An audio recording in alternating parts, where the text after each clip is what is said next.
இது வந்து roasted potato. இது எப்படி செய்யணும் அப்படின்னா, ஃபஸ்ட்டு வந்து உருளைக்கிழங்கை நல்லா கழுவி துணியால் வச்சு துடைச்சிடணும். பீல் பண்ணணும் அப்படின்னு நினச்சிங்கன்னா ஸ்கின்னை பீல் பண்ணலாம். அப்படி இல்லை அப்படிங்கிறப்ப நீங்களே அந்த இதை வந்து ரவுண்டாக கட் பண்ணிவிட்டு நீங்கள் தனியாக வச்சுக்கணும். தண்ணியில எல்லாம் போடக்கூடாது. ஒரு தட்டிலையோ ஒரு பாத்திரத்துலேயே போட்டுக்கணும். அதில் வந்து ஒரு மஞ்சத்தூள், மிளகாய்த்தூள், அப்புறம் உங்கள் குழம்பு மிளகாய் பொடி இருந்தால் போட்டுக்கலாம். அப்படி இல்லாட்டி தனியாத்தூள், கரம் மசாலா, உங்களுக்கு என்ன மசாலாஸ் வேணுமோ அதை போட்டுக்கலாம். நாங்கள் வந்து ஒரு ஸ்பெஷல் மசாலா இதுக்காக வச்சுருக்கோம்.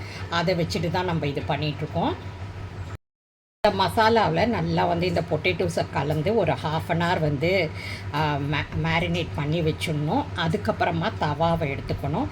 தவாவை எடுத்துகிட்டு சுற்றி அடுக்கிட்டு கொஞ்சமாக எண்ணெய் விட்டு ஃப்ரை பண்ணணும். அது நல்ல ப்ரௌனிஷ் கலர் வந்து கிறிஸ்பினஸ் வர வரைக்கும் நீங்கள் ஃப்ரை பண்ணி எடுத்தால் நம்ம பொட்டேட்டோ ஃப்ரை வந்து ரெடி ஆகிடும். இது சாப்பிட்றதுக்கு ரொம்ப டேஸ்டியாக இருக்கும், ஹெல்த்தியாக இருக்கும். ஏன்னா ரொம்ப ஆயிலெலாம் கிடையாது. 1 ஸ்பூன் 2 ஸ்பூன் ஆயில் விட்டாலே போதும்.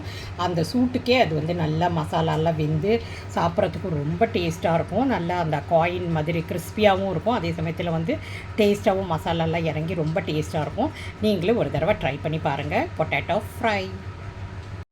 இந்த வீடியோ, இந்த ரெசிபி உங்களுக்கு பிடிச்சிருந்துச்சுன்னா லைக் பண்ணுங்கள், கமெண்ட்ஸ் பண்ணுங்கள், ஷேர் பண்ணுங்கள். மறந்துடாமல் ட்ரை பண்ணி பாருங்கள். அதே போல் மறக்காமல் எங்கள் சேனலையும் சப்ஸ்கிரைப் பண்ணிக்கோங்க. பெல் பட்டனை, ஆல் பட்டனை எனேபிள் பண்ணிக்கோங்க. அப்போ தான் நாங்கள் போடுற வீடியோஸோட நோட்டிஃபிகேஷன் உங்கள் கவனத்துக்கு வரும். உங்கள் வேல்யூபிளான டைமை ஸ்பெண்ட் பண்ணி எங்கள் வீடியோஸ் எல்லாம் பார்க்குறதுக்கு ரொம்ப நன்றிங்க.